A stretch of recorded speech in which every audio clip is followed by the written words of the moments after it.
আসসালামু আলাইকুম, welcome to practical education channel. Viewers, আজকে আমরা একটি জেনারেল এসির কাজে আসছি।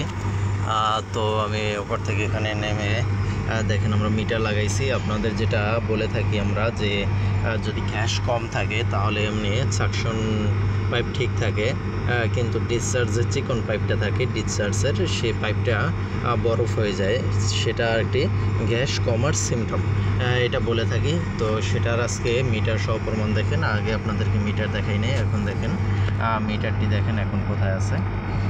আপনার দেখা যায় 10 বা 12তে এরকম আছে মিটারটি, যেখানে আর 22 নম্বর গ্যাস, এখানে আর 22 নম্বর গ্যাস। তো আর 22 নম্বর গ্যাসটি 60 থেকে 65 PSI পর্যন্ত রানিং প্রেশার থাকবে।